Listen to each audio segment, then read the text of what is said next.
So, hello once again. This is Jonathan Moore of the Hometown Historian channel. I figured I'd do something a little different today on Thanksgiving. I figured I'd actually film something that is sort of important for this day. And it's not a preaching thing or anything like that. It's just sort of a continuation of the journey that I've sort of taken over the last, especially over the last year.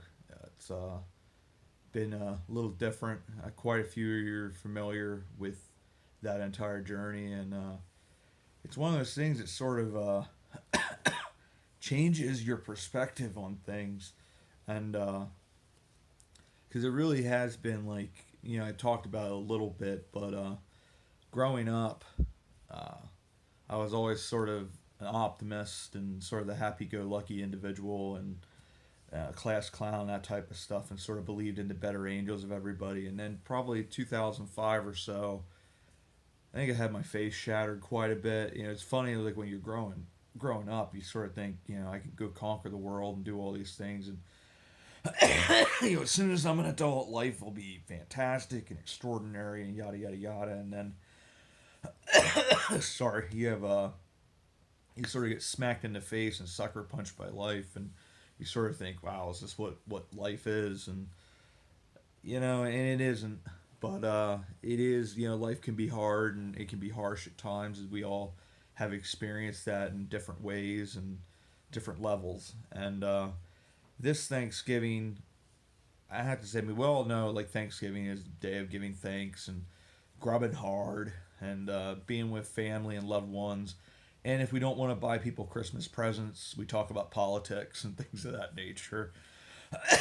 And then don't expect any gifts in return either, but depending on where you stand in that regard. But, it's a day that I think sometimes it's easy to look past the significance of it. And I think in life in general, it's easy to look past blessings and, look at things that have really made us fortunate, even in like those really rough times. Because, like I said, from especially after I lost my job at Hershey in 2012, it was sort of has been a struggle since. Just sort of finding your place, finding a job that you can do something and do well and sort of get ahead and never really get ahead. Just life keeps on happening, things of that nature, and then ultimately, in essence, I look at it now as it was probably preparing me for what would happen earlier this year. And, it's, I think in a lot of ways, we don't always respect and are thankful for those things, like the things that we take for granted. Life in general. For me, being able to walk normally, having five toes,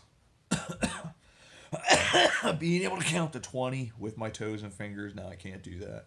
I get lost at 19. But, it really, I can look back at it now, and I think it's sometimes when you have that darkest hour, you're able to take one of two routes. One, you can continue to be bitter, which is what during most of that period of time I was pretty bitter and pretty angry over life, and just there were some things that were done that were pretty cruel and unkind, and you lose your faith in humanity. You have a crisis of faith, if you will, and sort of lose faith in everything.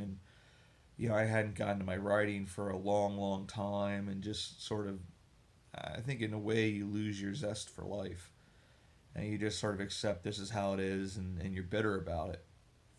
Or two, you can choose to face it head on. You can accept that this has happened, and you make the best of it, and not allow life to defeat you, or circumstances, whatever they may be. And I look back at, especially during that time period when I lost my job and I wasn't able to really, I sort of got blackballed to a degree. People were not being kind, doing some things that probably were not legal when it came to finding a new job and stuff like that. And I had a number of people that gave me a chance and gave me an opportunity, and I wanted to thank those people, Marvin and Deneen.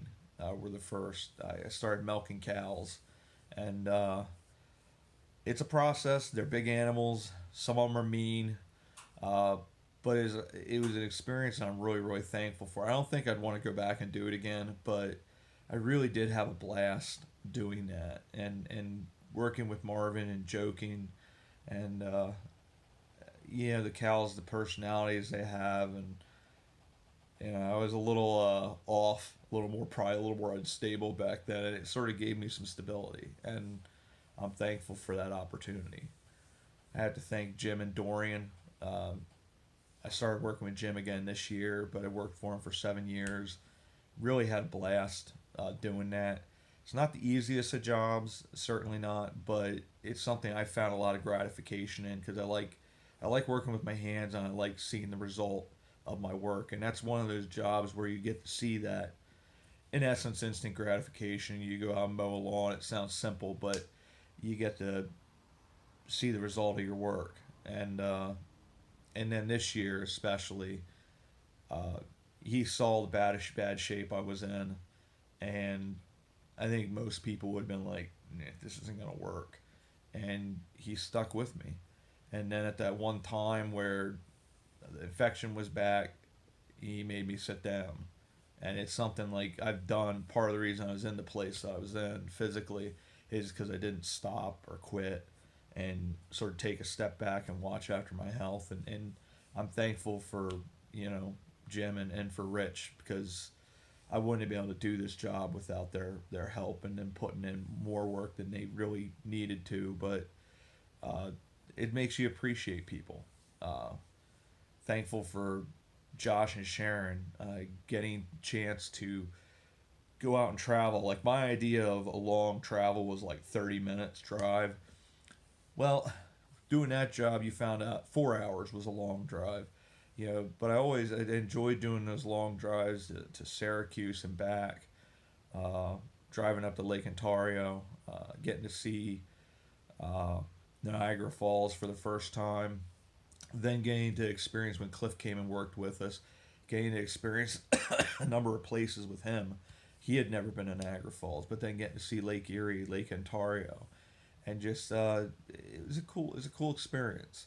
Hard work, no doubt, but their graciousness and kindness, it's not something I'll ever forget. I continue to get that from them, and you're able to make it through these circumstances because of people like that. Obviously, I'd say Cliff, my best friend. We've been friends for 27 years, I believe now, if I can remember correctly. But yeah, 27 years, and we've both been through some pretty extraordinary and hard circumstances, and been there for each other through those periods of time. And it's been awesome seeing, like, much like this circumstance with me has brought me to a place where I would actually do something like this YouTube channel, get back to my writing and that type of stuff. I don't think if I'd gone through this that I'd be doing this. And the same thing happened for him when he sort of lost everything and went through some pretty bad betrayals, and then started doing this. And my experience has probably been quite a bit different than his with the start of a channel, because part of it was the time social media wasn't quite as big back then, like 6 years ago. Sounds silly to just 6 years ago, but a lot of people looked at him really weird when he's like, I'm doing a YouTube channel. Didn't get it. And a lot of people that should have been supporting him weren't.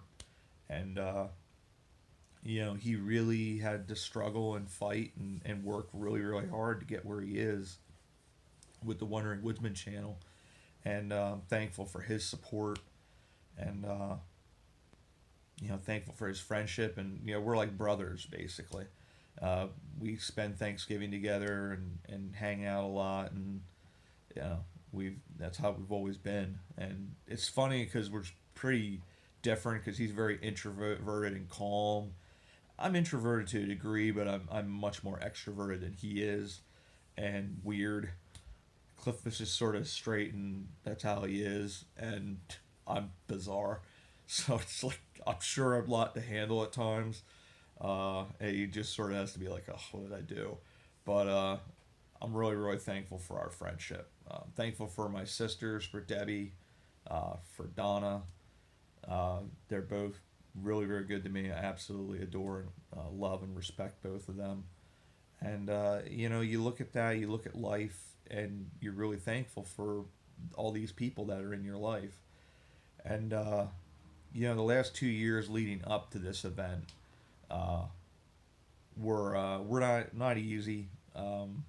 But with getting diagnosed with scoliosis and then fibromyalgia, in essence, excuse me, uh, get you ready for dealing with something like this. And I think in a lot of ways, if you're going through a hard time, it's I always hated like it's like, oh John, it's creating more character for you. It's like I don't want character. I just want to be left alone and live a good life. But you you have to realize that as much as you don't want to go through those things, sometimes they're preparing you for something that maybe otherwise would break you. But because of going through these previous instances, you're able to handle that in a way that you wouldn't have seen. And and I think a lot of this is sort of preparing me for this. And you don't see that at the time. Like I said, you're angry, you're bitter about what's happening. You don't see the ability to be able to be thankful for your life at the present state, because your life at that present state is sort of crappy, and it's frustrating. There's not terrible amount of certainty, and I think all of us in life, we appreciate some kind of foundation, and like I know where life's going, maybe not entirely, but I feel secure. And when you don't feel secure, you don't feel like you don't have your life under your own control, it's a really bad place to be in. And I was there for a long time. And when everything started to go downhill, like health wise, I sort of knew, because I had just started with Amazon doing delivery and really, really enjoyed the job, but I was still doing the last month of the floor work, and I sort of was pushing myself too hard. And the Wednesday before everything went down, I had done 8 stores, and I sort of was thinking, it's like, I'm going to pay for this. And I did. And that wasn't necessarily what threw me over the edge. I was already infected and stuff like that. And, looking back in hindsight, probably should have went a lot earlier to the hospital. And maybe I would have been fortunate enough to not lose the 2 toes and the metatarsals. But at the same time, the doctors said they think I probably was struggling with sepsis a couple times before that.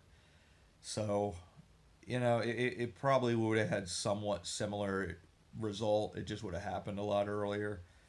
But, what are you going to do? I mean, it's one of those things you take life as it is, and you can choose to, once again, either be angry about it or accept it and face it head on and do the best you can. And I remember when I went in, and then I found out, it was like, oh, it's a lot worse than I thought it was. It's like, oh, they'll get me on antibiotics. And I sort of vaguely thought I probably was diabetic, but I didn't realize how bad it was. And I sort of had felt so bad for so long that didn't really think much of it, not realizing I was actually on the cusp of death, which they didn't even necessarily tell me right off the bat, because I don't think they wanted to worry me, because I already had enough sort of thrown in my lap with potentially losing my leg and things of that nature, because they didn't have a whole lot medically to go off of. So your assumption is, because of the nerve damage on my left side, I'm not feeling anything. You're thinking there's not that great a blood flow. You're thinking this person's diabetic. Chances are we're going to have to cut off below the knee, because your feet are your farthest thing from your heart. So they're going to be the last thing to heal. And if you don't have good blood flow and you're diabetic, so your healing process is a lot harder, chances are you're going to have to cut it off higher so it will actually heal. Because a lot of times people, when they go through what I went through, they have to go back several times and get more amputations and things of that nature, which thankfully, knock on blue chair, I won't ever have to go through that, because for the most part, I'm doing pretty well with that. But it's still one of those things in the moment. it knocks you for a loop because you realize in some way my life is going to change inalterably. And I remember when I talked to Cliff, and he had said he's like, he just wasn't himself, and he's really worried about me in that time because I just wasn't my normal self. And I guess you can say I sort of hit an epiphany like a day or so in, because it was probably the most scared I've ever been in my life. And so you sort of step back and you're like, I can either choose to do what I've done for the last 17 years, which hasn't worked, and be bitter and be angry about this, or I can change my perspective. And I could choose to face this head on and accept what's happening and go on from there. And part of it as well, like, it changes your perspective and how you handle things with grace is sometimes the example of others. And like I said, I was on the verge of diabetic shock, sepsis, which is extraordinarily dangerous blood infection, which in a lot of cases will kill you. In fact, some of our best friends, they lost their daughter to sepsis, and I still remember vividly. They had put a picture up of her earlier in that day because she had not been feeling well for a couple days, and they had a picture of her sitting with the cat, and she looked good. I mean, she was obviously not feeling well, but and then just a couple hours later, she passed away. I mean, she'll never be gone from everyone's heart. Everybody loved Molly, and but the thing that impressed me, because I think the hardest thing to me that you could ever go through in life is losing a child, and I honestly, the grace, the compassion, the love, the strength, the courage in which they faced that event, it really makes you question everything. Like, what am I doing with my life? They are able to face literally the hardest and most sorrowful and heart-wrenching, heartbreaking thing that you could face in life. And they're heartbroken and all those other things, but they're able to face it in a way that is an example to all of us of how you live. And you don't know, where does that strength come. I mean, I know where that strength comes from for them, but it's still one of those things that, how do you do that? How do you have such grace and courage in a circumstance like that? But yet they did, and I'm thankful for that. I wish they would have never. I mean, obviously, everyone wishes never would have had to go through that, and Molly would still be here with us. But you're still thankful for that example, because in part, that was a major reason why I handled things the way I did. It had nothing to do with myself. It had everything to do with examples that were given and people that had shown me that there's a much better way to do things. And you're thankful for that. And then over the continuing days, the love that was shown, how many people just came out of the woodwork that you knew were there, but it changes your perspective, and you're like, this is a second chance at life, at a great life.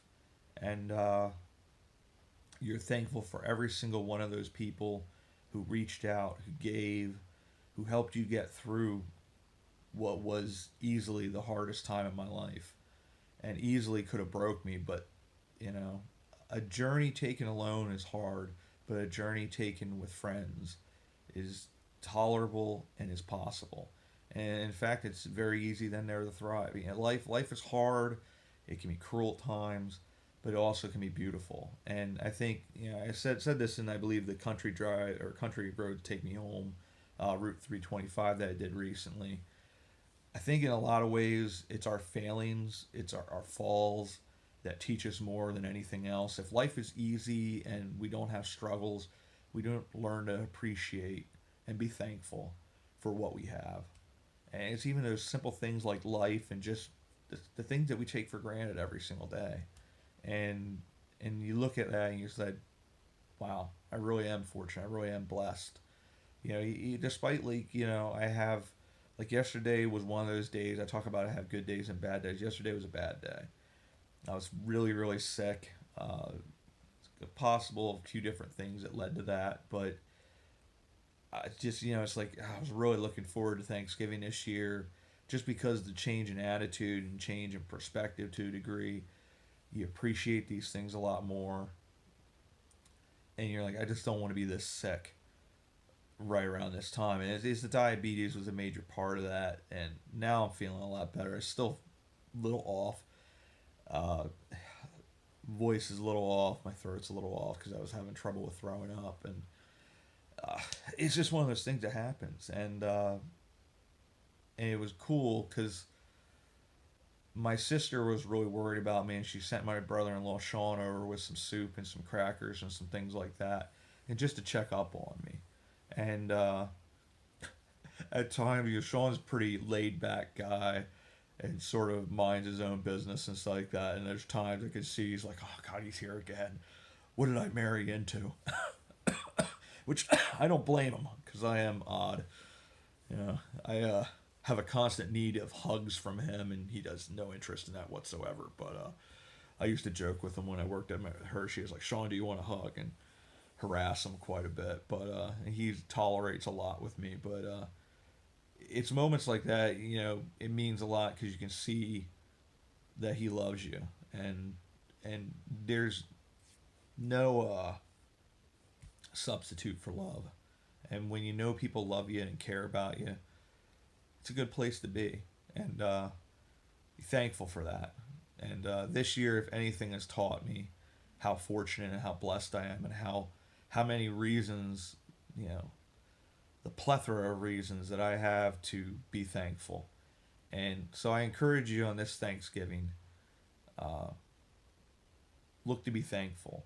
I think in so many ways we have this world that everything's so politicized now and it's just gotten nasty, and just everybody's sort of looking for a reason to why I need to dislike this person. When if we concentrate on what we have in common, which I think we have far more in common with one another than we have differences, this could be a much more kinder and beautiful place. And I think especially as we go into this holiday season, no matter what you celebrate, I wish you nothing but the very best. I wish you nothing but happy and joyous moments with your friends and family. And I encourage you to look in the positive side of things. I know it's hard to do that at times, but be thankful. This Thanksgiving, really give thanks, because we're all very, very fortunate. I'm very, very fortunate to have you guys as viewers. It's been great to be able to go on this journey with you. It's been a blast. This journey doesn't happen without you. A lot of hard work goes in this channel and doing this, but at the end of the day, your guys' support, the kind messages. I just got a message from his Robbie P. They've been messaging me quite a bit, off and on, and I really, really do appreciate those messages. And every single person that does those types of things, from those type of messages. Colleen sent Cliff and I Cracker Barrel cards to enjoy a lunch on her, and we did that after our Gettysburg trip. Things like that, the kindness, the gifts, the support. I always sort of struggled with being what's the word I'm searching for? Having confidence in myself to go and do things like this. And I don't think if this didn't happen to me earlier this year, going through that whole process, I don't think I'd be here doing this. And I certainly wouldn't be doing it where I'm at now without your guys' support. And I really am thankful for you guys as well. So I want to say thank you for your support, for you guys just being you. A number of you I view as friends now, and it's been a blast going on this journey with you. And I want to say thank you. I want to wish you all a happy Thanksgiving. I wish you the very best in everything. Really looking forward to what we got coming up with the channel. A lot of cool stuff, a lot more cool experiences to have together. And thank you once again. And we will see you all about town. Thanks, everybody.